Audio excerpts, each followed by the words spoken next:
जी hello. बेहतर है, काफी बेहतर है जी। Please continue. तो हम बात कर रहे थे कोई लौटा दे वो दिन के बारे में। कोई लौटा दे मेरे स्कूल के वो दिन, जहाँ मैंने दोस्ती का मतलब सीखा था, जहाँ मैंने पहला प्यार का एहसास लिया था, जहाँ मैंने मेरे दुनिया के सबसे बड़े गुरुओं का आशीर्वाद पाया था। कोई लौटा दे मेरे स्कूल के वो दिन। कोई लौटा दे मेरे स्कूल के वो दिन, जब मॉर्निंग असेंबली में एक दूसरे की ओर देखकर मुस्कुराने में या छोटी मोटी शरारतें करने में ही दुनिया का सबसे बड़ा चीज मान लेते थे। कोई लौटा दे स्कूल के वो दिन, जब रिसेस में सब साथ में बिल बैठकर टिफिन शेयर करके खाते थे। कोई लौटा दे मेरे स्कूल के वो दिन, जब शॉर्ट रिसेस में क्रिकेट खेलने के लिए दौड़ पड़ते थे ग्राउंड की ओर। कोई लौटा दे वो दिन, जब स्कूल छूटने के बाद यारों के गले में गले डालकर साइकिल पर घर जाने का मौका पाते थे। कोई लौटा दे वो दिन, जब हम छोटे हुआ करते थे और दुनिया की फिक्र नहीं करते थे। Thank you. Thank you very much, Ankit. I think that was the one of the best openings I have ever seen, in fact, on the नहीं platform of sir, Clap and elsewhere. नहीं sir, ये बहुत मेरा पहली बार था तो।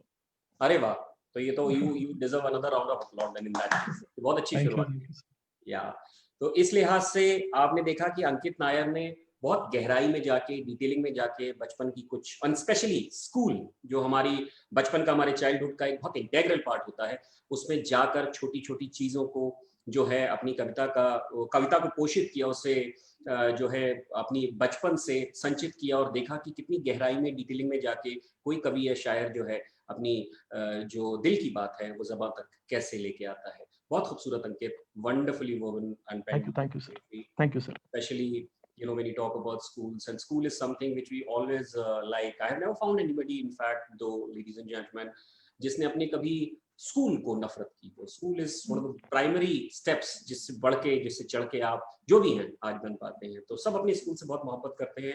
And thank you very much Ankit की उस मोहब्बत को दोबारा उजागर करने के लिए, और हमारे अंदर वो मोहब्बत की लौ अपने स्कूल के लिए दोबारा जागृत करने के लिए। तो इसी के साथ आगे बढ़ते हैं और देखते हैं कि थैंक यू। हमारे, थैंक यू वेरी मच, हमारे पास अब हैं अपने आप में खुद एक अच्छी होस्ट, एक अच्छी बेहतरीन स्टोरी टेलर, और उससे भी बेहतर एक नायाब इंसान और एक पाइंदा दोस्त, मनीषा कंथालिया, जिनको मैं जाती तौर पर भी जानता हूं। हमारे साथ उन्होंने सेशंस भी किए हैं। तो मैं मनीषा जी को आवाज देना चाहता हूं। मनीषा जी हमारे साथ हैं? मनीषा जी, इज मनीषा है? Hello, मनीषा जी हैं? Hi Manisha, how are you? I'm fine. How are you? I'm doing good, I'm doing good. Thank you very much for your concerns. तो हमारे साथ मनीषा कंथालिया जी हैं, स्वयं में कवित्री हैं, शायरा हैं, बहुत अच्छी इंसान है जैसा मैंने पहले बताया आपको, और स्टोरी टेलर भी हैं। तो over to you Manisha, please let us know what you have in your heart for us today. Thank you.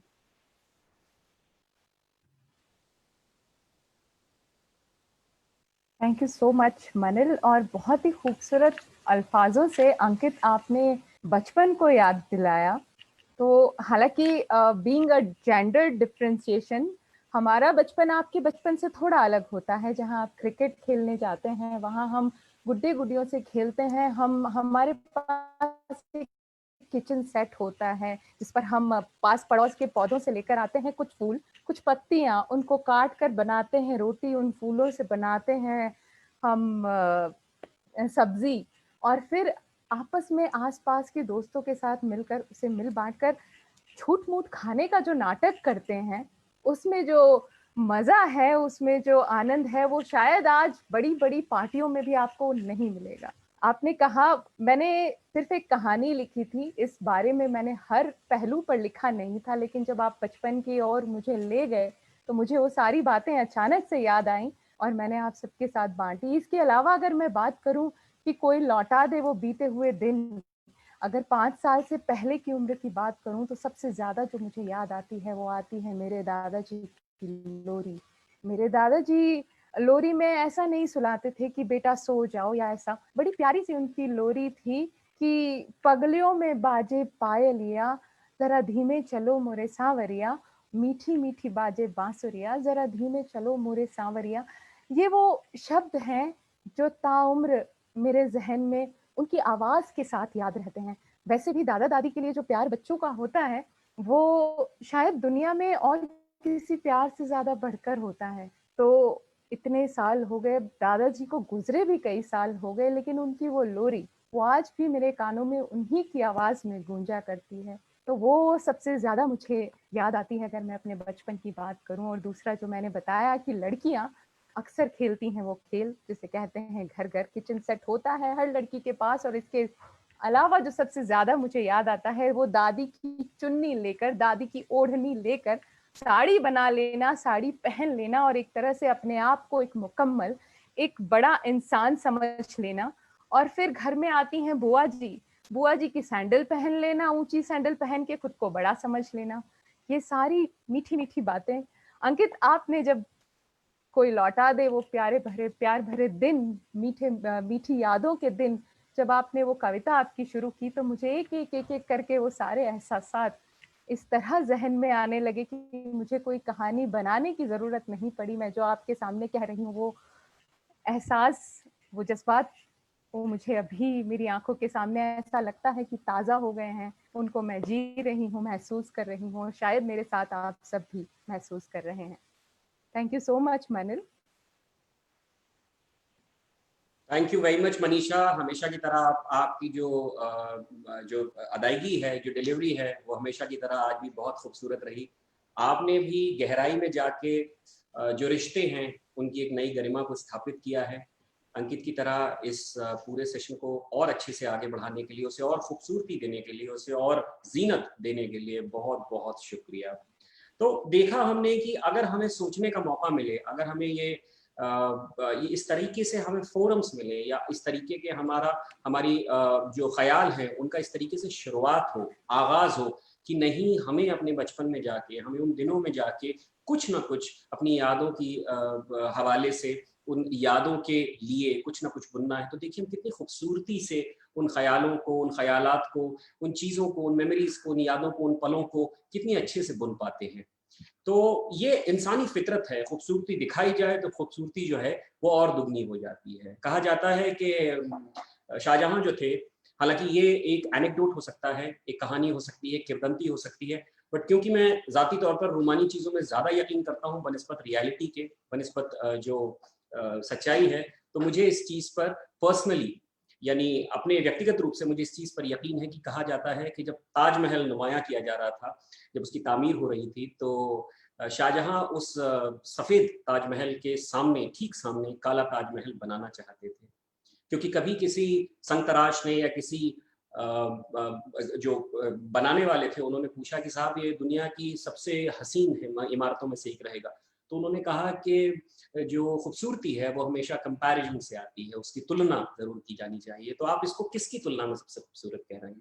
क्योंकि ऐसा भी अपने आप में एक मुजस्समा है, अपने आप में एक इमारत है, अपने आप में एक मिसाल रहेगी। तो उन्होंने कहा कि नहीं, मैं चाहता हूँ कि इसकी तुलना की जाए और इसके ठीक ऑपोजिट एक काला ताजमहल जरूर बनाया जाए। और इस वजह से नहीं कि हम काला ताजमहल बना सकते हैं, बल्कि इसलिए कि हम उसके कंपैरिजन में बताएंगे कि सफ़ेद ताजमहल दुनिया की सबसे खूबसूरत इमारतों में से एक है या दुनिया की सबसे हसीन इमारत अपने आप में है। तो इस तरीके से हमारा इतिहास, हमारा पास्ट, हमारे माजी की जो यादें हैं वो बहुत खूबसूरत रही हैं। ज़रूरत है उनको उकेरने की, उस दौर में वापस जाने की। मैं खुद एक्टिंग की क्लासेस लेता हूँ, अभिनय की क्लासेस लेता हूँ, और हमारे यहाँ एक सेशन रहता है मेथड एक्टिंग का, जो आप हॉलीवुड के या बॉलीवुड के जो नामचीन कलाकार हैं, जिनके आप काम को या उनकी कलाकार जो उनकी अदायगी है उसको पसंद करते हैं या उनके काम को पसंद करते हैं, तो वो ज़्यादातर मेथड एक्टर्स हैं। और मेथड एक्टिंग का एक बहुत इम्पॉर्टेंट जो सेशन है वो सेंस मेमोरी का है, जहाँ पर हम अपने पुराने सेंसेस में जाकर किसी मेमोरी की जो याद है उसको अपने अंदर आत्मसात करते हैं, जज्ब करते हैं, उसको अपने अंदर अब्जॉर्ब करते हैं, और उसी तरह हम अभिनय के उसी तरीके के इमोशन को, भाव को दर्शकों के सामने दर्शाने की कोशिश करते हैं, जिससे उसमें सच्चाई आती है। तो इसी सच्चाई की बुनियाद पर, इसी सच के सिरे को आगे बढ़ते हुए, मोहब्बत की इस डोर को और आगे खींचते हुए हम बढ़ते हैं अपने नेक्स्ट पार्टिसिपेंट की तरफ, जिनका नाम है प्रगति राज। क्या हमारे साथ प्रगति राज हैं? जी हाँ, thank you. Good evening all of you. कैसे हैं प्रगति आप? जी बढ़िया, आप कैसे हैं? मैं बस आपकी दुआ है। तो क्या है आज आपका, आपके पास हमारे लिए, हम सब लोगों के लिए, इस नशिस्त के लिए क्या रहेगा? जैसे कि थीम रखी गई है कि काश लौट आए वो दिन, और आप लोग भी बचपन से ही शुरुआत की थी, तो मैं चाहती हूँ कि एक ऐसे किस्से से शुरुआत करूँ जहाँ पर दोस्ती के बारे में लिखा है मैंने। जी और कहीं ना कहीं वो मैं सच्चाई लिखना पसंद करती हूँ, मुझे फिक्शन चीजें लिखनी नहीं आती। जी, बिल्कुल बिल्कुल तो दोस्ती के बिल्कुल। रिश्ते बारे में ये है कि जरूरी नहीं है कि प्यार का रिश्ता एक लड़का और लड़की में हो। तो लड़कियां भी बहुत अच्छी दोस्त हो सकती हैं, दो लड़के भी बहुत अच्छे दोस्त हो सकते हैं जिनका रूहानी तौर पर एक दूसरे से रिश्ता स्थापित हो जाता है।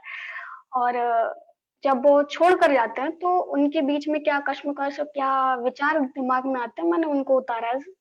तो मैं एक्चुअली लेटर लिखती हूँ, तो मैं उसी को ही जो है आपके सामने रखूंगी। और इसके मैं पहले बता दूं, दो हिस्से हैं। अगर पहला आपको पसंद आता है तभी मैं दूसरा पढ़ूंगी, अगर डिमांड आती है तो जरूर मैं दूसरा पढ़ूंगी, वरना मैं पहला पढ़कर ही खत्म करूंगी। तो शुरू करती हूँ। मैं पहले ये बता दूं, थोड़ा सा ध्यान में रह के सुनिएगा तो शायद आप उससे कहीं ना कहीं जुड़ पाए। आज से ठीक 2 महीने बाद फिर वही दिन वही शाम जिसका पिछले 2-3 सालों में मुझे इंतजार होने लगा था। सच कहूँ तो मैंने अपनी जिंदगी में कभी इस दिन का इतनी बेसब्री से इंतजार नहीं किया था जितना तुम्हारा मेरी जिंदगी में आने के बाद से होने लगा था। 2 महीने बाद, यानी कि मेरा जन्मदिन। और देखो, कहानी फिर वहीं शुरू हुई। कहानी फिर वहीं आकर रुक गई जहां से शुरू हुई थी, कि मुझे फिर से इस दिन से नफरत हो गई। पहले वजह कुछ और थी और अब वजह बस इतनी कि तुम साथ नहीं हो। तुम्हें पता नहीं, पर तुमने मुझे उन सब बातों से रूबरू कराया था जिन बातों का वजूद मैंने मानो खत्म ही कर दिया था। प्यार के रंग को तो शायद मेरी जिंदगी में आना रास ही नहीं था, लेकिन फिर भी उस चटक रंग के फीका पड़ने के बाद भी मैं उसमें सराबोर रही हमेशा। गलत होने के बाद भी तुमने मुझे रोका नहीं, बस उसमें भी मुझे संभाले रखा। तुमने मुझे फिर से बोलना सिखाया, हंसना सिखाया, लोगों से घुलना मिलना सिखाया, मगर पता नहीं फिर क्या हुआ। मैं तुम्हारे साथ जिंदगी के हर हालात से निपटने के लिए तैयार हो चुकी थी, या यूं कहूं कि तुमने मुझे तैयार किया था। हर पल तुम साथ थी, मेरी हिम्मत बनकर, मेरा विश्वास बनकर। पर मैंने कभी उस डर से खुद को तैयार ही नहीं किया था जिसमें तुम्हारे चले जाने का डर शामिल था। देखो, उस बात के लिए मैं सिर्फ इतना कहना चाहती हूँ कि जरूरी नहीं कि हर बार तुम सही और मैं गलत। कभी कभी हमारे सामने बातें भी कुछ इस कदर रखी जाती हैं या परोसी जाती हैं जिसका कोई वजूद ही नहीं होता। इन सब बातों के बावजूद मैंने तुमसे कहा था कि मुझे अकेला मत छोड़ना, मगर फिर भी तुम चली गई। और अब मैं इस डर से भी आगे निकल आई हूँ जहां पर जिंदगी में किसी के आने और चले जाने का डर शामिल हो। अब इस डर का मेरे दिल में मलाल नहीं रहता। तुम्हें पता होना चाहिए कि तुम्हारे जाने के बाद से क्या हुआ। सिर्फ इतना हुआ कि अब मैं लोगों पर भरोसा नहीं करती। जब लोग मेरे पास आते हैं और किसी रिश्ते को जोड़ते हैं तो दिमाग में झंझनाहट शुरू हो जाती, खासकर तब और जब वो तुम्हारी तरह मेरी जिंदगी में आना चाहते हैं, एक दोस्त और मेरा हमसाया बनकर। मेरी जुबान मुझसे बगावत करने लग जाती कि मैं उन्हें उस रिश्ते से बुलाऊं जिस रिश्ते से मैं कभी तुम्हें बुलाती थी। तुम्हारे दिए तोहफे मुझे आज भी वैसे ही मिलते हैं जैसे तुम कभी मिला करती थी मेरे जन्मदिन की सुबह मुझसे गले लगकर। मुझे तुम्हारा दिया हुआ वो प्यार से बाबू बुलाना अब पसंद नहीं आता, बिल्कुल भी नहीं। मुझे शायद अब प्यार का रंग ही पसंद नहीं आता, नफरत जैसे भर सी गई है, और इसी नफरत में अब मुझे जीना भी आ गया है। तुमने एक बार भी पलटकर मुझसे कुछ भी पूछना जरूरी नहीं समझा। देखो, तुम्हें कोई हक नहीं किसी के दिल को दुखाने का या उसे मार ही देने का। अब ये सब देख कर या सुनकर तुम्हें ये लगे कि मुझे तुम्हारे वापस आने की उम्मीद है या तुम्हें गले लगाने की तमन्ना, तो मैं बता दूं, अब मैं किसी को गले नहीं लगाती। खैर, इतना तो समझ आ ही गया है कि खून के रिश्तों का रंग फीका हो चला और मुंह बोले रिश्ते वो तो किसी के सगे ही नहीं होते। ना जाने कितनी किताबें मेरी अब जिंदगी का हिस्सा बन चली हैं। पता नहीं कभी तुम्हारी पता ये किताबें कभी तुम्हारी तरह पलट कर जवाब नहीं देती कि आप कौन होती मेरी जिंदगी का फैसला लेने वाली, या आप लायक ही नहीं होती कि कोई आपसे बात तक करे। ऐसी दिल दुखाने वाली बातें अक्सर ये किताबें मुझसे किया नहीं करती। शायद वाकई मैं लायक नहीं, इसलिए खुद को किसी से बात नहीं करती। वो तुम्हें याद है, तुम्हारा दिया हुआ तकिया जिस पर लिखा हुआ था कि I am so lucky to have you. तो सुनो, अब वो मेरी जिंदगी का हिस्सा नहीं है, क्योंकि उस पर लिखा हुआ एक एक लफ्ज झूठा है। शायद ये खत तुम्हें बचकाना लगे, मगर तुम जब मुझसे मिली थी तो हम दोनों ही अपने बचपने में जी रहे थे। हमने अपने ब... हमने मिलकर अपने बचपने को फिर से जिया था। फिर वो तुम्हारा कॉलेज के सामने जंगल में तितलियां पकड़ना और मेरे सांपों से खेलना। फिर तुम बड़ी हो चली और मैंने अपने बचपने को समेट लिया। तुमने जो प्यार दिया था वो अब नफरत में तब्दील हो चला है। और उसकी जलन इतनी तीव्र है कि मैं खुद को रोज उसमें जलाती हूँ ताकि मुझसे फिर कभी ऐसी गलती ना हो। तुमको मैंने अपने दिल के हर राज से वाकिफ कराया था, मगर तुम जब उनका मखौल बनाती हो ना तो यकीन हो जाता है कि जिंदगी में कोई किसी का खास नहीं रहता। मैं जब तुमसे मिली थी तो बिखरी हुई थी, तुमने ही मुझे खड़ा होना सिखाया था और तुमने ही फिर से मुझे बिखरना सिखा दिया। सुनो, मैंने फिर से सारे हालातों से लड़ना सीख लिया है, जहाँ तुम कभी मेरे साथ थी मेरी रूह बनकर। कमाल की बात है ना कि जिस्म के कातिल को तो सब जानते हैं, मगर अजीब ये है कि रूह के कातिल को कोई देखता तक नहीं। मैं अब शांत हो चली हूँ, खुद से ही बातें कर लेती हूँ। मैं उस नफरत को कभी खत्म नहीं करने देना चाहती जो तुमने मुझे दी थी। यह भी एक वजह बनी हुई है जिंदगी जीने की है जिसे मैं खोना नहीं चाहती। अब अकेले घूमने लगी हूँ, किताबें, गाने, कृष्णा सिंह की कहानियां, जॉन की शायरी, दिन भर का काम और खुद में ही खोकर सो जाना मेरी जिंदगी का भी हिस्सा बन चले हैं। पर हाँ, तुम्हारी याद आज भी बहुत आती है। शायद वो दिन फिर से लौट लौट कर आ सके, मगर नहीं। मेरी जिंदगी का काफी बड़ा हिस्सा तुम अपने साथ ले गई थी, लेकिन आज भी लगता है कि कहीं घूमती हूँ तो शायद तुम फिर से मेरा हाथ थाम लोगी। हम साथ में फिर से हवा से बातें करेंगे। एक अजीब भारी सब अकेलापन अभी भी छाती में रहता है, जो अक्सर तुम्हारे ना होने का एहसास दे जाता है। देखो, आप एक बार प्यार के खो जाने से खुद को उबार सकते हैं, मगर एक दोस्त, एक हमसाया जब आपकी परछाई बनकर आपकी जिंदगी से चला जाता है, तो आप चाह कर भी आप अपनी जिंदगी में लौट कर नहीं आ सकते। वो आपकी जिंदगी से आपकी जिंदगी ही ले जाता है। आप चाहें तो खुद को उस दुख से निकाल नहीं पाते, और ये आपको अंदर ही अंदर मारता चला जाता है। ये वो घुटन है जिसमें आप घुटते चले जाते हैं, हर पल खत्म होते हैं। कृष्णा सिंह की लिखी एक लाइन है कि मरना आसान है, लेकिन मरने के ख्याल में जीना बहुत ही बदतर। और यकीन करो, ये बातें बहुत बदतर है। तुमने ही बहुत पहले मुझे इस ख्याल से आजाद किया था, और आज फिर तुमने मुझे इस दोबारा ख्याल में धकेल दिया। देखो, अब जो हुआ सो हुआ, मैं तुमसे कुछ कहना नहीं चाहती। तुमने कभी मेरे सवालों का जवाब नहीं दिया, और ना ही मैंने पलट कर तुमसे कुछ पूछना जरूरी समझा। मगर अब तुम्हें दोबारा पाने की चाहत नहीं है, ना प्यार करने की हिम्मत। अब अगर हो सके तो मेरी जिंदगी में कभी वापस मत आना। मैंने बेहद मुश्किल से खुद को समेटा है, फिर से बिखरना नहीं चाहती किसी कीमत पर।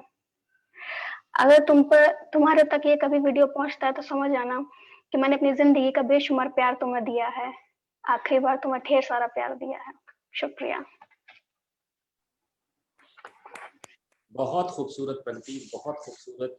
एक चिट्ठी जिंदगी का तमाम सार लेके आपने हमारे सामने प्रस्तुत करने की कोशिश की। मेरा ऐसा मानना है, खास तौर से प्रगति की परफॉर्मेंस के बाद, कि जितना वक्त हमें सुनने में लगा उससे कहीं ज्यादा वक्त प्रगति को शायद इस चिट्ठी को मैं तो कहूँगा नाजिल करने में लगा, क्योंकि ये अल्फाज इंसान के हो ही नहीं सकते। कहीं ना कोई दैवी शक्ति है जो आपके दिल में रूह बनकर उतरती है, और तब आप इस तरीके की भावनाओं को और इस तरीके के इमोशंस को पेन डाउन कर पाते हैं, उनको लिख पाते हैं। बहुत खूबसूरत। और इससे भी ज्यादा, जी बहुत शुक्रिया, इससे भी ज्यादा खूबसूरत ये बात कि इसके अंदर की जो इसका सब टेक्स्ट है वो अपने आप में बहुत महत्वपूर्ण है। ये कुछ वाकयात जिंदगी में ऐसे होते हैं कि जिनको जितनी बार याद करें, जितनी बार पढ़ें या जितनी बार समझने की कोशिश करें, हमेशा कुछ ना कुछ नया लेके आते हैं। आपकी चिट्ठी भी उन्हीं वाकयात में से एक है। इसको जितनी बार पढ़ा जाएगा ये उतनी ही खूबसूरत और रंगत और ये जावेदा होकर, हमारे इमॉर्टल होकर हमारे सामने आएगी। मैं जानना चाहता हूं, मैं एक वर्बल पोल लेना चाहता हूं, हम में से कितने ऐसे लोग हैं जो प्रगति की दूसरी चिट्ठी भी सुनना चाहते हैं? तो ये जो जवाब है, ये मैं आपके, ये जो सवाल है ये मैं आपके ऊपर छोड़ता हूँ। आप लोग बताएं कि कितने हम में से ऐसे लोग हैं जो प्रगति की पहली चिट्ठी के बाद, क्या हम थोड़े से मुतासिर हुए हैं प्रगति की लेखनी से, हम सम्मोहित हुए हैं प्रगति से, और हम चाहते हैं कि हम उनके जो दूसरी चिट्ठी है वो भी सुने। मनीषा कंथालिया जी ने थम्स अप दिया है, नेहा गोले जी क्लैप कर रही हैं, और देखते हैं कौन क्या क्या कर रहा है। क्या हम सब चाहते हैं? अगर ऐसा है तो okay okay okay. Arshi also said it. Neha Gole also said it. Yes. Okay, Yes, okay. yes. हिंदुस्तानियों की तरह अगर आप ऐसे नोट भी कर देंगे तो भी चलेगा, अंग्रेजों की तरह ऐसे उठाने की जरूरत नहीं है। ओके, थैंक यू, शुक्रिया सबका। अगर सॉरी प्रगति, इसके पहले तुम शुरू कर। एक्चुअली मनिल कैसा हो गया ना, सबको जूम की बड़ी आदत पड़ चुकी है, तो जूम में आप यही कर सकते हो, हैंड रेज करो या फिर थम्स अप करो या फिर ताली वाला मतलब रिएक्शन करो, यहाँ पे आई वुड रिक्वेस्ट एवरीवन कि कोई भी रिएक्शन है, आप कुछ भी बोलना चाहते हैं, अपने आप को अनम्यूट करिए, अपना वीडियो ऑन करिए और प्लीज रिएक्ट करिए, जी दैट हमें भी पता चलेगा कि आपको ये कि सेशन हमारे रिएक्शंस क्या हैं। जी या क्योंकि प्रगति देखिए बहुत ये खूबसूरत था। और प्लीज सेकंड हिस्सा हम सब सुनना चाहते हैं। आई एम सॉरी मनिल, मैंने आपको कट ऑफ किया, लेकिन नहीं कोई ये कोई बात नहीं चीज नहीं, कोई बात बोलनी नहीं, थी। कोई नहीं। मैं खुद बहुत पर्सनली आपकी चिट्ठी से रिलेट कर सकती हूँ काफी सारी चीजें, एंड आई एम श्योर यहाँ पे बाकी भी जितने लोग हैं वो भी रिलेट कर सकते हैं। प्लीज हमें दूसरा हिस्सा भी सुनाइए। मनील आई एम सॉरी, आप कंटिन्यू करिए प्लीज। मैं यही बात कर रहा था जो अर्शी ने दूसरे अल्फाज में आपके सामने रखी कि प्रगति हम सब चाहते हैं कि आप अपनी दूसरी चिट्ठी भी पढ़ें और उम्मीद करते हैं कि ये पहली वाली चिट्ठी के बराबर या कहीं उससे बेहतर होगी या उससे ज्यादा खूबसूरत होगी, क्योंकि अब हमें आपकी क्वालिटी ऑफ राइटिंग का पता लग चुका है और हम बहुत बुरी तरह एक एक हद से ज्यादा हम सम्मोहित हैं, मुतासिर हैं आपकी लेखनी के और सुनना चाहते हैं कि क्या दूसरी चिट्ठी है। प्लीज गो जी अहेड। बिल्कुल बिल्कुल बिल्कुल, थैंक यू सबका एक बार फिर से। तो मैं सेकंड लेटर पढ़ रही हूँ कि एक के जाने के बाद दूसरा जब इंसान आता है तो उसके बीच में फिर से क्या आपके बीच में जद्दोजहद होती है। एक पुराने आप होते हैं और एक नए आप होते हैं, तो उसके बीच की जद्दोजहद को मैंने लिखा है कि आज फिर से मैं तुम्हें एक खत लिख रही हूँ। कुछ बताना है तुम्हें, किस्सा कहूँ या बात कहूँ, मगर तुम्हें कुछ बताना है। देखो, किसी से प्यार करना बेहद हिम्मत भरा काम है और अब ये हिम्मत शायद मुझ में खत्म होने चली है। जरूरी नहीं प्यार का रिश्ता एक लड़का और लड़की के बीच में ही उपजे। ये रिश्ता किसी भी रिश्ते में उपज सकता है, पनप सकता है। प्यार का मतलब बस इतना है कि एक ऐसा इंसान जो आपका पूरा ब्रह्मांड हो जाए, उसका एहसास आपको खुशी दे जाए। बस यही तो प्यार है। तुम्हारे ख्याल मुझे अपना ही ख्याल नहीं रखने देते अब। बेतरवी से जीना आ गया है मुझे। तुम्हारे रखे सामान आज भी तुम्हारे उसी तरह रखे हैं जैसा तुम छोड़ कर गई थी। मुझे उन्हें बदलने की जल्दबाजी नहीं है, या यूं कहूं मैं उस जद्दोजहद में नहीं फंसना चाहती। मैं लड़ना ही नहीं चाहती खुद से। पुरानी हो चुकी हूँ, शायद खुद को खो भी चुकी हूँ। खैर देखो, तुम्हारे ख्यालों में डूबे रहने की वजह से मैंने ध्यान नहीं दिया कि आज फोन 4 बार बजकर शांत हो चला था। हमेशा की तरह फोन फिर से मैंने हाथ में नहीं रखा था और मुझे नहीं लग रहा था कि कॉल करने वाला इंसान फिर से मुझसे बात करेगा या कॉल करेगा। फिर भी बेड से उठकर टेबल तक जाने की हिम्मत बटोर कर मैं खड़ी हो चुकी हूँ। इतने जरा से सफर में मुझे पूरी तरीके से महसूस हो चला है कि मैं किसी भारी भरकम बोझ के तले दबी हुई हूँ। बस अपने शरीर को घसीट रही हूँ। तुम्हें बताना था कि मैं अब लिखने लगी हूँ, साथ ही साथ दूसरे को मौका भी देने लगी हूँ। खैर आखिरकार फोन तक पहुंचने की सफलता हासिल कर लेती हूँ। 4 कॉल्स, और वो भी उस शख्स की जिसे मैंने अपने अगले कार्यक्रम में बुलाया था, और उसी की इतनी कॉल। हद दो लड़की, तुम्हें तो मर ही जाना चाहिए। मोबाइल स्क्रीन के नोटिफिकेशन में बार बार एक ही नाम देखकर जहन में बस इतना ही ख्याल आ रहा था, अब मुझे कॉल करना ही पड़ेगा। और बात भी तुम्हें बताना के था कि तुमसे जब से बात करनी बंद हुई है, यकीन करो मैं किसी से बात करने या कॉल करने मुझे बेहद कश्मकश से होकर गुजरना पड़ता है।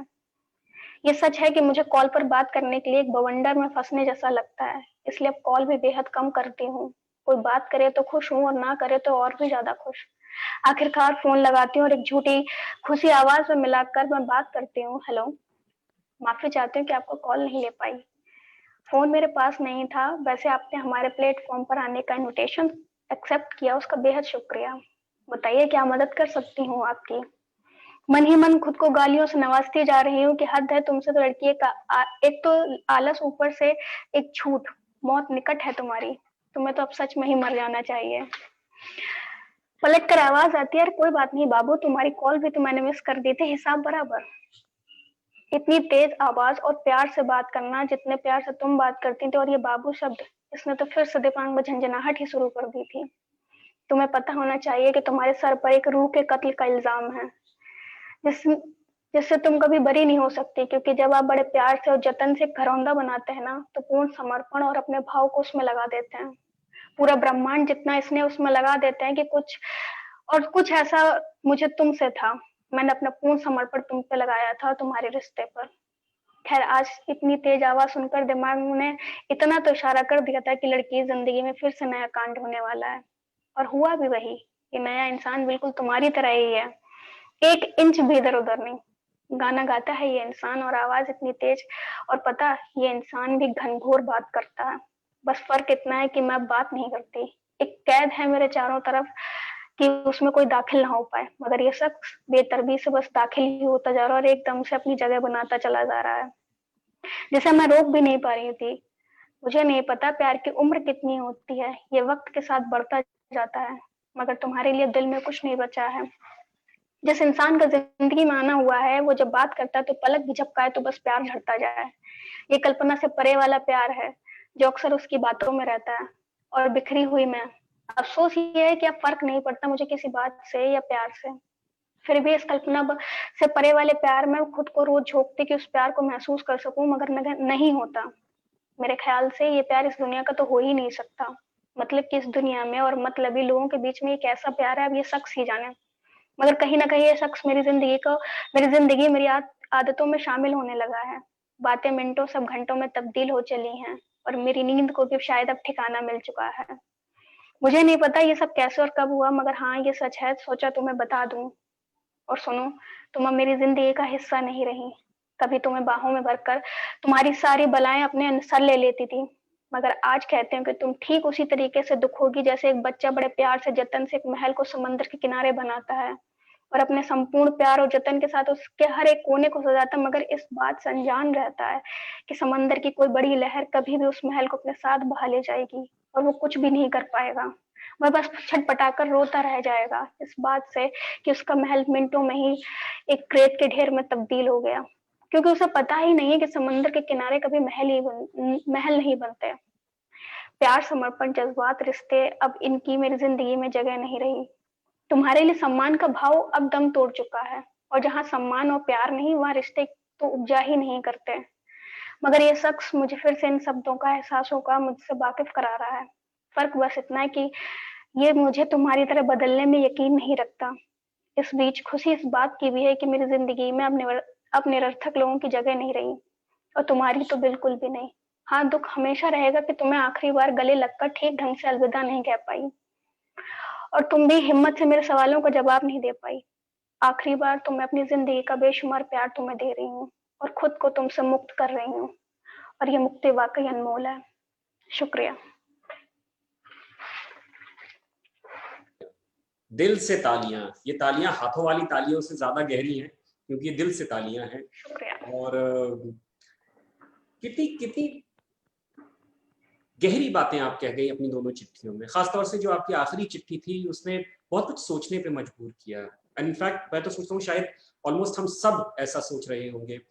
मैं कुछ याद करने की कोशिश करने लगा, आपने मुझे किसी एक दौर में लाके खड़ा कर दिया। पर्सनली रिश्तों की गर्माहट धीरे धीरे कम होती है। पहले रिश्तों में गर्माहट जब होती है तो आप दोनों एक दूसरे के लिए जीते हैं, फिर जब कम होने लगती है तो फिर आप दूसरे को रोकते हैं। जब गर्माहट वो और कम हो जाती है तो फिर आप अपने आप को रोकते हैं।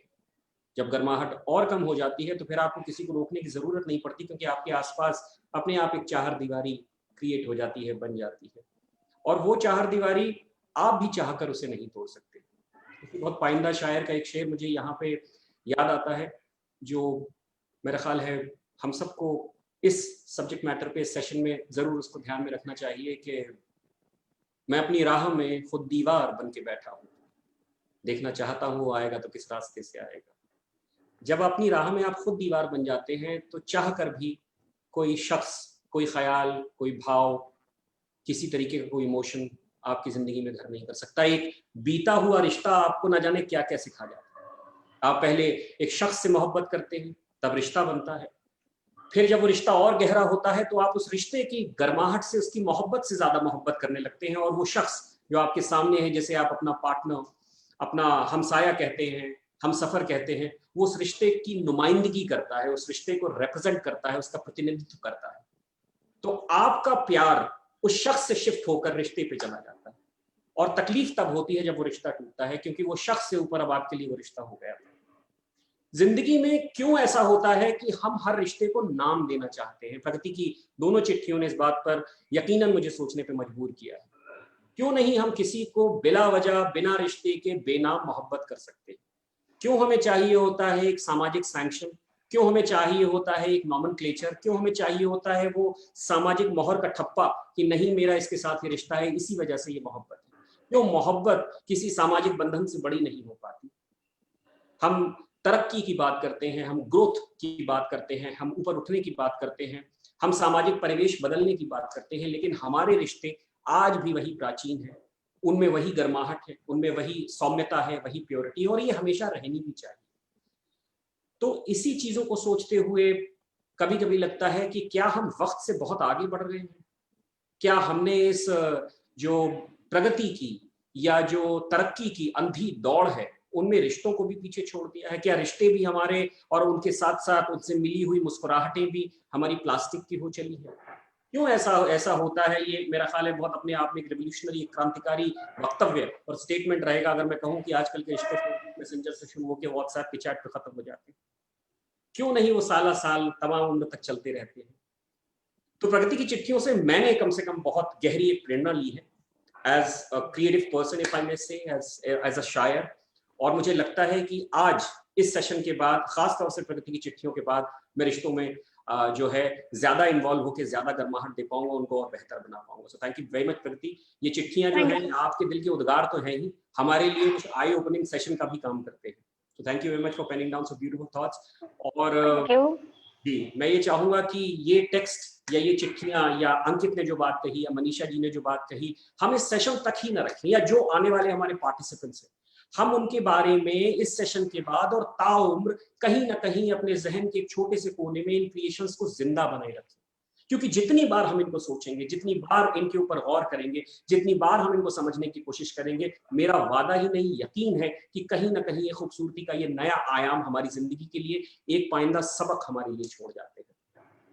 तो इन्हीं ख्यालात के साथ, इन्हीं डिस्कशंस के साथ, इन्हीं इसी जिक्र को आगे बढ़ाते हुए आगे चलते हैं अपने नेक्स्ट पार्टिसिपेंट की तरफ, जिनका नाम है वंदना राय। क्या वंदना राय हमारे साथ हैं? जी sir. Hi, how are you Vandana? मेरी जी sir, good evening sir. Good evening, and please don't call me sir, I am Manil for you. Okay sir, मैं पोएट्री और कहानी भी लिखती हूँ, और मैं आज मुझे बाय मिस्टेक मैंने इस टॉपिक पे आज के सोचा नहीं था, पर मैंने लोगों का सुना तो हमें लगा कि चलो उसी में से अपने ही खजाने से कुछ निकाल के आपको सुनाते हैं। साझेदारी इसका शीर्षक है, और ये मेरे बचपन और मेरे बाबा यानी मेरे फादर और मैं यानी उनकी बेटी, बाप और बेटी के बीच के जो रिश्ते होते हैं उनके बारे में मैं आप लोगों से शेयर करना चाहूंगी। तो स्वागत है जी। जी, तो साझेदारी नाम है इसका, और ये है कि मेरे बाबा, जिनके गुस्से से घर में मेरी माँ और सारे भाई बहन डरते थे। वो जब किसी बात पे नाराज होते थे तो किसी की हिम्मत नहीं होती थी कि उन्हें भोजन कक्ष में बुला कर ले आए। मैं घर में सबसे छोटी थी, शायद सबसे निर्भीक भी, इसलिए जब बाबा गुस्से में होते तो उनको भोजन के लिए बुलाने मैं ही जाती थी। जब बाबा मुझे जोर से डांटते कि उन्हें भूख नहीं है, तो मैं भी उनसे उतने ही जोर से बोलती, तो ठीक है, मैं भी खाना नहीं खाऊंगी जब तक आप नहीं खा लेते। मेरे इस ब्रह्मास्त्र के आगे बाबा आत्मसमर्पण कर देते थे और चुपचाप बिना गुस्सा किए खाना खा लेते थे। फिर तो मैं चेहरे पर विजयी मुस्कान लिए भाई बहनों के समक्ष इठलाती हुई आकर बताती थी कि मैंने बाबा के गुस्से पर जीत हासिल कर ली है। घर के सारे लोग पूछते रह जाते कि कैसे किया ये सब। बाबा ने डांटा नहीं, लेकिन मैं किसी को अपने ब्रह्मास्त्र के बारे में नहीं बताती थी। मेरे और मेरे बाबा के बीच ऐसी रहस्य भरी साझेदारी और भी थी, जिसका पता सिर्फ माँ को होता था।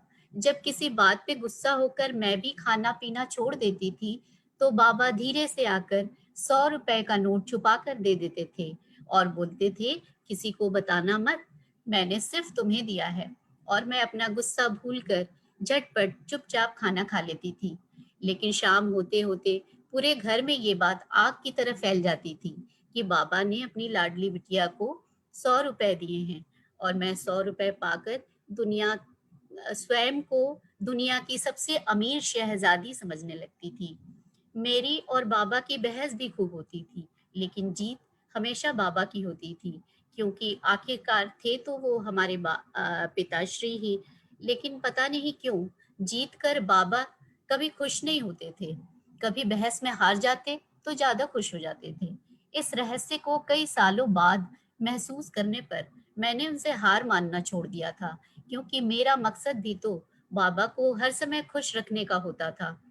एक और घटना मेरी स्मृतियों में सदैव दस्तक देती है, वो ये कि मेरी शादी के बाद पहली बार मैं मायके आई तो मेरी माँ ने मुझे बताया कि बाबा माँ से कह रहे थे कि देखो ना, भगवान ने लड़कियों को कैसा वरदान देकर भेजा है कि शादी के बाद वो इतनी जल्दी मायके को भूल जाती हैं।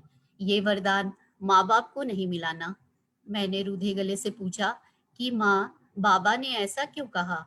तो माँ ने बताया कि मेरी विदाई के बाद बाबा ने 2 दिन तक भोजन ही नहीं किया था। भोजन का आग्रह ये कहकर ठुकराते रहे कि बिटिया की कुशल क्षेम की खबर आ जाए तभी गले के नीचे भोजन का ग्रास उतरेगा। ये सुनकर मैं अपराध बोध से भर गई कि यहाँ बाबा ने मेरे कुशल क्षेम के इंतजार में खाना नहीं खाया और मैं ससुराल की व्यस्तताओं में उन्हें ही भुला बैठी। ईश्वर ने इस दुनिया में कितने ही प्यारे रिश्ते बनाए हैं, उसमें जिनमें एक अनमोल रिश्ता पिता और पुत्री के स्नेहपूर्ण साझेदारी का भी होता है, जो अन्य सभी रिश्तों से अलग, अनोखा और माधुर्य युक्त होता है तथा स्मृतियों में सदैव जीवंत भी। सर, ये मेरी यादें थी जी मेरे पिताजी के साथ। जी मेरे जैसे बॉन्डिंग थी वो जी थी। जी। तो हमें उम्मीद है आप लोगों को पसंद आई होगी। बहुत बहुत खूबसूरत वंदना जी। मैं ऑन द कॉन्ट्ररी मैं अपना रिश्ता अपनी माँ के साथ सोचने लगा था आपकी इस कविता के साथ, क्योंकि कहा जाता है कि पुत्रियां अपने पिता जो हैं उनके साथ ज्यादा अटैच्ड होती हैं, उनके ज्यादा समीप होती हैं, ज्यादा करीब होती हैं। बहुत खूबसूरती से आपने उस बचपन को रीलिव किया, और जैसा सोनिया जी चैट में भी कह रही थी कि बहुत रिलेटेबल था। हम सबकी जिंदगी में कहीं ना कहीं आपकी लिखी गई कविता का कोई ना कोई एक जो सारांश का एक कोई ना कोई हिस्सा जरूर बीता है।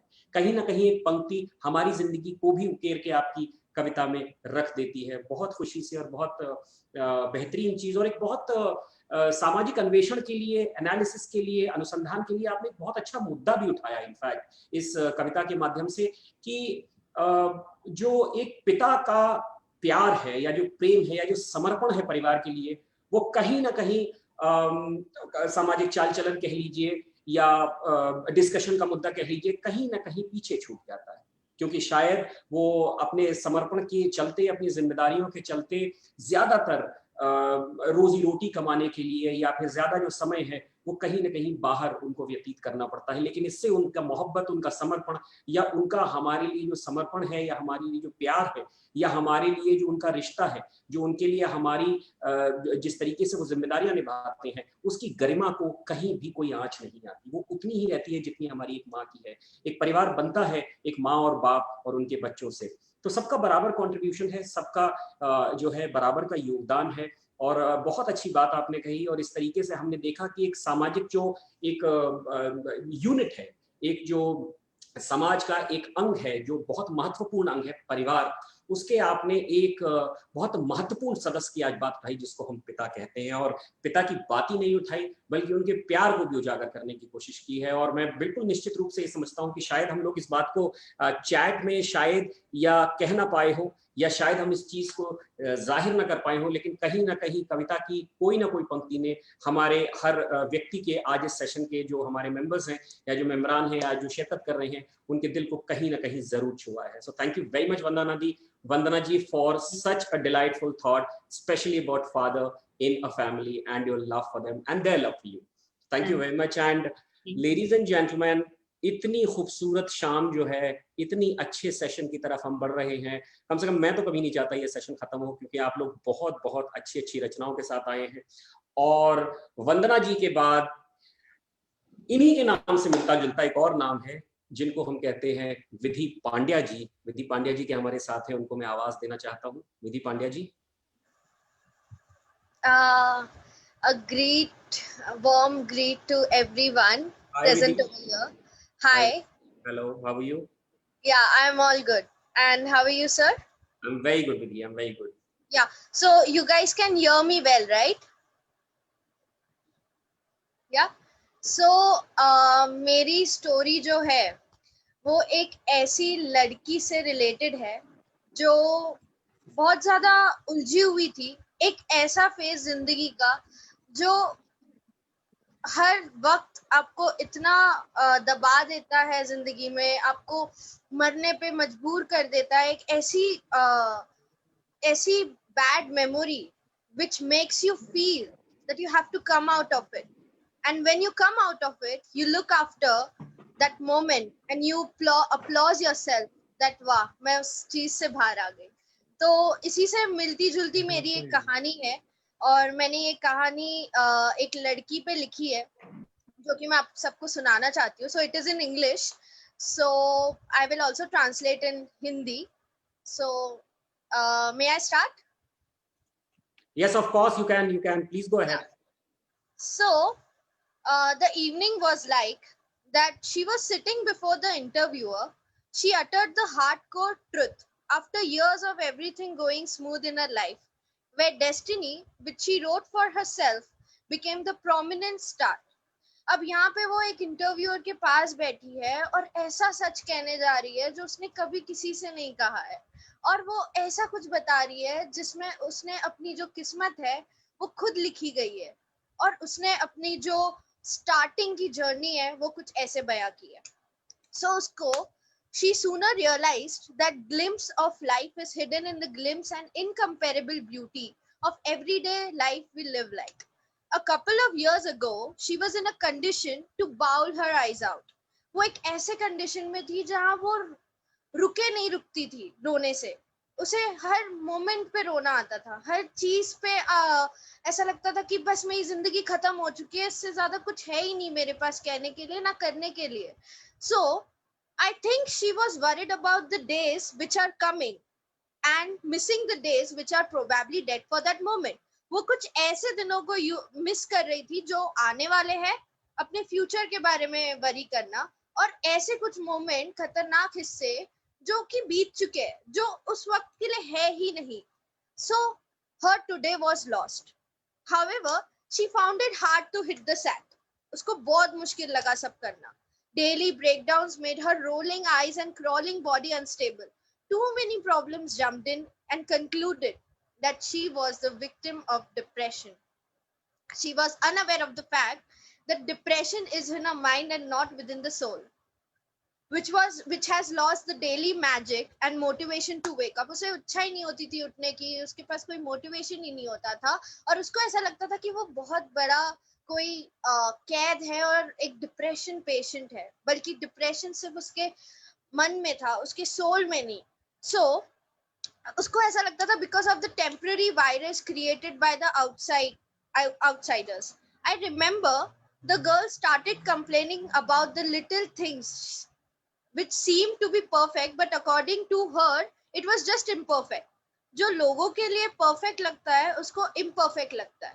कुछ ऐसे भी हिस्से होते हैं जिंदगी के जो लोग बयां नहीं कर पाते, कुछ ऐसे भी थॉट्स होते हैं जो बयां भी नहीं कर सकते, इतने तकलीफ देते हैं. बट प्रॉब्लम क्या थी? So she was never satisfied and grateful for today what she had, although she lost faith in the people's capability to understand her well. सबकी mediocre size thinking रहती है, तो उसमें उसके जो ambitious है वो कई lost हो गए with their mediocre size thinking on.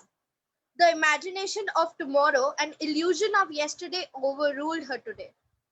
The things weren't moving right-footed for her. There was nobody to make her calm of her thoughts. But she had some sparkling desire to fetch her dreams, which never allowed her to jump off the window. कुछ ऐसे सपने जो उसे कभी suicide करने के लिए, उसे कूदने के लिए हिम्मत ही नहीं दे पाए. That only passion to be passionate about her vision and mission permitted the unexpressed and untold omitted part, which till then never popped out of her soul. कुछ ऐसे हिस्से जो कभी बयां नहीं हुए, कभी बयां नहीं हुए, लेकिन इस फेज में वो सब कुछ फील करती है, वो सब कुछ महसूस करती है कि क्यों वो खिड़की से नहीं कूद सकती, क्यों उसमें कुछ यूनिक है. Okay, so which she encountered her soul speaking. उसे लगा कि जैसे मेरी आत्मा बोल रही है कुछ मुझसे. Pain is immeasurable, and the gignatic part is that she didn't want to live with that pain. but there is no control of your thoughts, or maybe you don't know how to control that. She was stuck, and finally that blossoming night came with sudden ugliness. ऐसी खूबसूरत रात जो कुछ भयानक लेके आई. Strange. She was stuck, and finally that very moment, every insult faced in a profession, the separation of her mother and father, every second breakup, every friend zone betrayals, early death of her only sister confronted her, which came in like a trailer to some successful story. That night was heavy. Her cell rang like the constant school bells beating on time. Everything was ignored when her heart was becoming noisy. Or was that the pain which was making that exasperating noise which she heard in? उस रात में कुछ अलग था. उसको सब कुछ याद आ रहा था. उसके मम्मा पापा का सेपरेशन, उसका हर ब्रेकअप, उसका लव लाइफ, उसका इंसल्ट, प्रोफेशन, करियर, जितनी भी चीजें थी सारी याद आ रही थी, और सब कुछ इग्नोर हो रहा था उस मोमेंट के लिए. डर लगता है सोच के. The cell was surely part of ignorance, and it was the breakable point of her patience. The cry was not willing to stop. Did she have an option? आप बताइए. हाँ, yes, she had, which was neglected in front of her worst situations, running and playing around her. उसे वो solution ही नहीं दिख रहे थे. शायद हमें दिख रहे हैं, और उसने खुद ढूंढे. According to me, either she lived like this, or she might add some flavors of changes in her thoughts and start living today, which was pending yesterday. So putting myself in her shoes, what was an important thing at that moment for her? Was that the pain, or was that the growing pain? Well, she had to decide. On the contrary, she was observing her silent growth, proving me right, and proving us, all of us, right, that there was some way she can get out of all these things. Was the next moment she was dancing with her pain being alive in her mesmerizing soul. What was the sudden reason for her sudden happiness that came in? So the fact that the answer was showcased in her biopics year later, which everyone saw. She was a heartbroken soul who managed to become the renowned singer, putting all her pain stuffed in her talent, who then kept those chums and crisps of a dream alive in her. This was possible when she recognized her capacity to add magic in every second of her life. Indeed, every day of her remarkable life. Every day was a growth day for her. When all the pains were suppressed by her conquering nature to achieve everything, she was called a fighter. But was she really a fighter? I think she's still a sufferer, surfing over mountains, which no one ever dreamt of, because we surf. So every day was alive with her. She added her own magic to create miracles year after. Thank you so much. Wonderful, Vinny. First of all, before moving on and before going ahead, please tell us that was this your first time to come onto the platform of Clap, or overall reciting? Overall, like, is this? No, this was my first time, very first time. Very good. दिल से तालियां. बहुत खूबसूरती से इस उम्र में आपकी लिखी गई ये रचना कितनी गहराई से, क्या मतलब कितना जिसको उर्दू में कहते हैं फलसफियाना यानी philosophical thought है. Such a delightful thought. It talks about your past, it talks about your present, it talks even about your future also. बहुत क्लैरिटी ऑफ विजन है आजकल के बच्चों में. लेडीज एंड जेंटलमैन, अगर आप देखें कितनी अपने भविष्य के बारे में उनके सामने एक तस्वीर जो उन्होंने खाका की है, कि जो एक उन्होंने खाता बनाया हुआ है कि ऐसा मेरा भविष्य होगा, और इसके लिए मैं जी जोर से मेहनत कर रही हूँ, चाहे वो इमोशनल अंडरस्टैंडिंग हो, चाहे प्रोफेशनल हो या सोशल हो. तो बहुत उम्मीदें हैं आपकी इस कविता से. हम लोग थोड़े से प्राचीन हो चुके हैं क्योंकि 80s बॉर्न है, इसीलिए शायद अर्शी और हमने मिलजुल कर ये जो आज का सब्जेक्ट है वो रखा, कोई लौटा दे वो दिन. लेकिन आज आपकी इस कविता को सुन के हमें लगता है कि देश जो है और समाज जो है बहुत अच्छे हाथों में है, और आप लोगों की इमोशनल डेप्थ और अंडरस्टैंडिंग हमारी जनरेशन से कहीं ज्यादा बेहतर है. So congratulations to you and to your generation विदी. बहुत अच्छी बात है. और विरोधाभास भी बहुत है, डाइकोटमी भी बहुत अच्छी लगी आपकी बात में, कि इमोशंस को कैसे पकड़ के और खास तौर से जो इमोशनल मेमोरी है, जो हमारे पुराने इमोशन जो हमारे साथ बीत चुके हैं, उनको पकड़ के कैसे दूसरे इमोशन पर स्विच करें, ताकि दोनों का जो गहराई है या दोनों का जो वेट है, दोनों की जो अस्मिता है वो बराबर रहे। So that was beautifully woven. और कहीं लगा नहीं कि आपकी उम्र की किसी एक छोटी सी, आप स्कूल में होंगी शायद। I just completed my 12th. Yeah. So a person who just passed out from the school has penned down this poetry, beautifully woven, and I could not find anything which showed that it has been written by a school student. It was a matured poetry. So thank you very much, Vidhi. Actually, And I wrote it in English, yes, and the full story was in English. And then when I saw you guys speaking in Hindi, so my sudden motive came कि यार मुझे अपनी भाषा से express नहीं करना है, मुझे उनको समझाना है कि मैं क्या कहना चाहती हूँ अपनी स्टोरी के थ्रू। तो आई गेस कि मैंने मेरी स्टोरी से जो है सारे वाक्य या फिर मैंने अपने जज्बात क्लियर रखे हैं, एंड मेरा मोटिव वही था कि एक डिप्रेशन जो आता है, हर फेज एक लाइफ में एक ऐसा फेज आता है जहां आपको हर चीज से डील करना पड़ता है, आपके इतने सारे सियापे जो हम कहते हैं, क्योंकि I believe that a problem should be unique. जो प्रॉब्लम सारे लोगों के पास है, जो ऑलरेडी जैसे सेपरेशन सबका होता है, राइट, माँ बाप हर किसी के नहीं होते हैं, मोस्ट ऑफली सब जीते हैं, राइट। तो प्रॉब्लम भी कोई ऐसी चीज होनी चाहिए जो सिर्फ हमारे लिए हो, जो सिर्फ हमारे पास आए, एंड तब वो प्रॉब्लम होगी, तब हम उसे सोल्यूशन में ढूंढेंगे। ये सारे तो सिर्फ 90% पार्ट एंड रिएक्शंस है जो हम अपनी जिंदगी के थ्रू एक्सप्रेस करते हैं। So I hope you guys love it. Definitely, if it was an attempt from your side, indeed it was a successful attempt. I mean, we all could, and I can speak on behalf of everyone, that we could really get connected by the, the duality of a language. You spoke in English, but made us to understand in Hindi, and of course, अंग्रेजी हिंदी हमने मिला के सीखा और समझ के, और उसको समझने के बाद भी उसके साथ जुड़ने में बहुत आसानी रही। और ये बहुत अच्छा ख्याल है हम सबके लिए कि प्रॉब्लम्स यूनिक होनी चाहिए, आपकी प्रॉब्लम की आइडेंटिटी यानी उसका परिचय आपसे होना चाहिए। So that's wonderfully woven. और कुछ लोगों की जन्म कुंडियों में लिखा होता है कि वो पूरी जिंदगी में हर एक इवेंट को उत्सव के तौर पर मनाते हैं। तो अगर आपकी जिंदगी में कोई समस्या भी है तो वो भी उनके लिए एक उत्सव है, वो ड्रामेटिक हो जाती है, जिंदगी बहुत अच्छी हो जाती है। तो जो बड़े शायर हैं, नामचीन शायर हैं, कवि हैं, कवित्रियां हैं, जो भी जिनसे आप इंस्पिरेशन या प्रेरणा लेते हैं, आप देखेंगे कि उन सब के अंदर एक खास बात रही है, वो सबके अंदर कॉमन है कि उन्होंने अपनी जिंदगी को इवेंट की तरह जिया है, उन्होंने जिंदगी को अपने एक उत्सव की तरह जिया है। आपकी जिंदगी में जरूरी नहीं कि हर बार हर दिन खुशियां रहें, हर पल खुशी लेकर आए, और ये जरूरी ये भी नहीं कि आपकी जिंदगी में हर पल हर क्षण दुख लेके आए, लेकिन उसके साथ जीना जो है उसका, अगर मैं थोड़ी सी अगर उसकी थोड़ी सी एक लिंग्विस्टिक लिबर्टी लूं तो मैं कहूंगा उसका उत्सवीकरण कर देना जो है, उसको सेलिब्रेशन मोड में कर देना एक इंसान की सही पहचान होती है। ताकि जब आप पलट के देखते हैं ना, तो वो सिर्फ पन्ने या चैप्टर या सफे की तरह नहीं, वो आपकी जिंदगी में एक मील के पत्थर की तरह वो एक इंसिडेंट या इवेंट साबित होता है कि अच्छा ये मेरे साथ हुआ था। और तब आपकी सारी प्रॉब्लम्स यूनिक हो जाती हैं, आपकी अपनी हो जाती हैं। और सबसे इंपॉर्टेंट चीज साथ ही मैं एक बात और कहता चलूं कि गलतियां हम सब जरूर करते हैं, आप के सामने आपका पूरा जीवन है और माशाल्लाह आप आगे बहुत जाएंगी, जिस तरीके के आपके ख्याल हैं, हम सब आगे बढ़ रहे हैं। हमेशा कोशिश करें, गलतियां जरूर करें, लेकिन हमेशा नई गलतियां करें, क्योंकि इससे इस चीज का एहसास बना रहता है कि आप आगे बढ़ रहे हैं। हम सब की गलतियां करना हमारा जो है वो हमारा इंस्टिंक्ट या हमारी कैरेक्टरिस्टिक ही नहीं, हमारा अधिकार भी है। गलतियां करना हमारा हक है, क्योंकि हम सब इंसान हैं। लेकिन नई गलतियां करते रहें, ताकि ये पता लगता रहे कि आज ये गलती करी, इससे ये सीख ली, कल कुछ नया करेंगे तो और गलती करके उससे सीख लेंगे। मैं बस चाहती हूँ सर कुछ एक चीज ऐड करना, can I?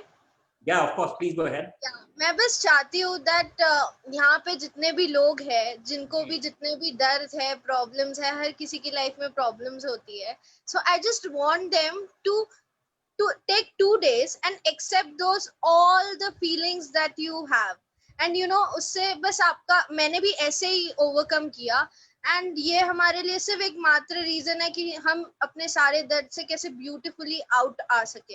And that is the, जैसे एक लड़की ने इतना अच्छा ब्यूटीफुली अपने प्यार को बयां किया। I just loved it literally. I would applause her. And जैसे भी लाइक जो भी पुराने किस्से हैं आते हैं, हम उन्हें दोहराते रहते हैं, and it's just amazing. And why don't we just care about good memories? Bad memories can create it in a good way too, right? So that is my conclusion. Thank you so much. जाता है तो इस ख्याल के साथ बहुत अच्छे note पे आज के सेशन का समापन हो रहा है in fact, and I am really thankful to God, nature, team clap of course above all, and to all of you. कहा भी यही जाता है कि वक्त आपके जख्म भर देता है, एक्चुअली ऐसा है नहीं। जब आप कोई चीज की दवाई लेते हैं तो वो दवाई असर नहीं करती, वो आपका डॉक्टर के ऊपर यकीन उस मर्ज को ठीक करता है। तो वक्त अगर आपका जख्म जो है वो भर रहा है और वक्त आपको आपके सामने खड़ा होकर सिर्फ उसको निहार रहा है, तो आपको ये एक सपोर्ट रहता है, आपके साथ एक संबल रहता है कि मेरे साथ कोई मेरे जख्म को भरता हुआ देख रहा है। हालांकि आप अपने दर्द को, चोट को, या जो भी आपका जख्म है वो स्वयं ही आप भरते हैं, लेकिन क्रेडिट हम हमेशा अपने वक्त को देते हैं। तो वक्त के साथ चलिए, क्योंकि वक्त आपके साथ जरूर चल रहा है। आप उसका हाथ भले ही छोड़ दें, लेकिन वो आपकी स्पीड, आपकी गति और आपके पेस के साथ कदम से कदम मिलाकर चल रहा है। और जख्म होते ही भरने के लिए है, क्योंकि अगर पुराना जख्म नहीं भरेगा तो नया कैसे होगा। तो इसलिए कोशिश ये करें कि अपनी चाहे मीठी यादें हो चाहे खट्टी यादें हो, उनको जरूर संजो कर रखें। यादें एक परिवार में बच्चों की तरह होती हैं, कभी किसी बच्चे के ज्यादा मार्क्स आते हैं, कभी किसी के कम आते हैं, लेकिन इसका मतलब ये नहीं कि जो परिवार के सदस्य हैं उनसे मोहब्बत कम कर दे, या उनसे जो कुर्बत है या उनसे जो करीबी है वो खत्म कर दे। तो इसी तरह इन्हीं सेशंस को इसी उम्मीद, इसी आशा के साथ और इतनी मोहब्बत के साथ मैं आप सबसे विदा लेना चाहता हूं। And thank you very very much for being so patient and a lovely audience. और इतनी खूबसूरती से जो रचनाएं आपने हम सबके सामने रखी, उससे जिंदगी के कई नए आयाम खुले हैं। आज से मैं आपकी रचनाएं सुनकर personally I can say, or on behalf of the clap I can say, far better person today, and I've become a better poet and a better creative person and a lot better understanding person, especially in relationships. And a large part of the credit goes to Pragati Raj for both the letters she has just recited in front of us. So thank you very much, and thank you very much for your time, patience and commitment, ladies and gentlemen. Over to you, Arshi. Thank you. Thank you so much. आप सबने actually आकर काफी सारी चीजें यहाँ share करी है, ठीक है। आई am really glad that we had the first time performers like Ankit and Vidhi, and they really did well. Ankit, please do keep writing, please do come back next week as well. जैसे हमने आपको कहा, what new we've got in our storytelling open mic is the themes. So every week we'll come up with one theme, we'll share it with you in advance so that you know what needs to be prepared. And though we have themes, please do not get stuck with those themes. You can always share जो भी आपको out of the theme भी आपको अगर लगता है कि आपको कुछ present करना है, आप शेयर कर सकते हो। इंग्लिश, हिंदी, मराठी, गुजराती, जो भी लैंग्वेज में आप प्रेजेंट करना चाहो, we are open for it.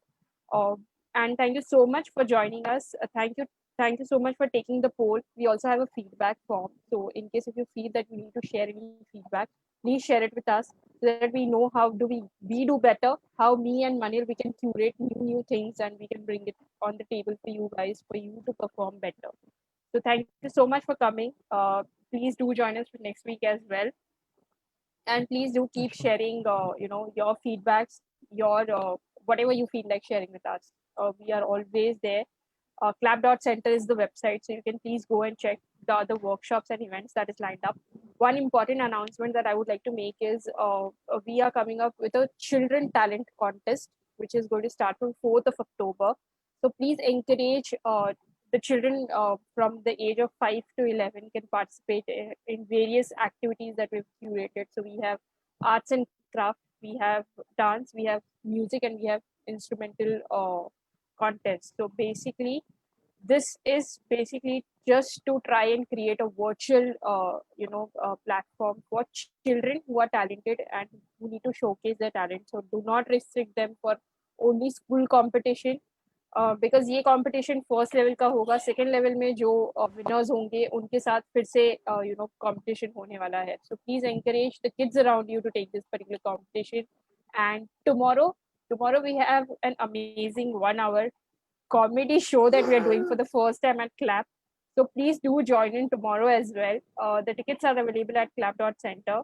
Thank you so much for joining, and we sign it off. Thank you so much.